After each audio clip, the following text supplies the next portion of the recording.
সেহরির জন্য কি কি রান্না বান্না করলাম এবং সেদিন ছোলা মুড়ি মাখার পরিবর্তে ইফতারে বিশেষ কি আয়োজন করলাম সেটা নিয়ে রয়েছে আজকের ভিডিও। আসসালামু আলাইকুম, সবাইকে রামাদান মোবারক। তোমাদের সাথে পঞ্চম রোজার ব্লগটা শেয়ার করছি। চতুর্থ রমজানের ইফতারের পরের টাইম থেকে আমি ভিডিওটা শেয়ার করলাম।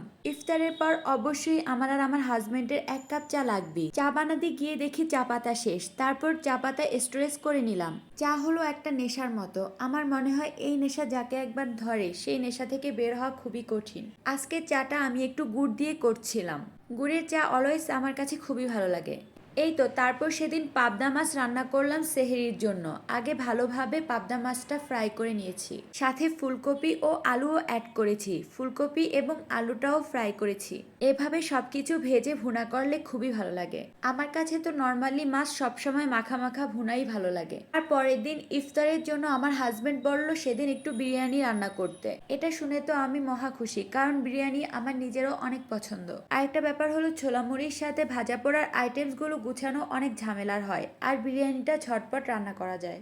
এই টাইপ রান্নাগুলো আগেই রান্না করে রাখা যায়, কিন্তু ভাজা পোড়ার আইটেমসগুলো তাড়াহুড়ো করে আজানের আগেই করতে হয়। আর এই ব্যাপারটাই আমার কাছে খুব বেশি প্যারা লাগে। অনেক সময় শেষ মুহূর্তে বাবু এত বেশি পরিমাণে জ্বালায় যে সবকিছু রেডি করতে অনেক ঝামেলা হয়ে যায়। সেদিন আমি প্রেসার কুকারে বিরিয়ানিটা ঝটপট রান্নার জন্য বসিয়ে দিলাম। এখন সব মশলা দিয়ে মুরগিটা ভালো করে কষাচ্ছি। পাশের চুলায় পোলাওটা করে নিচ্ছি। আজকে দম বিরিয়ানি রান্না করব। প্রফেশনালি দম বিরিয়ানি না, জাস্ট পোলাওটা আলাদা করে মিশাবো। আমি পোলাওর সাথে গাজর এবং মটরশুঁটি দিয়ে দিলাম। মটরশুঁটি দিলে আমার কাছে খুবই ভালো লাগে। এই তো বিরিয়ানির জন্য আমার মাংস এবং পোলাও দুটোই হয়ে গেছে। এখন আমি সবকিছু পারফেক্টলি মিশাচ্ছি। উপর দিয়ে সামান্য পরিমাণ একটু কিশমিশ, ঘি এবং কেওড়া জল দিয়ে দিলাম। অনেক সময় আসলে এই বিরিয়ানির সাথে অনেক কিছুই মেশানো হয়, যেমন আলু বোখারা, মাওয়া, তারপর কাজু বাদাম কুচি।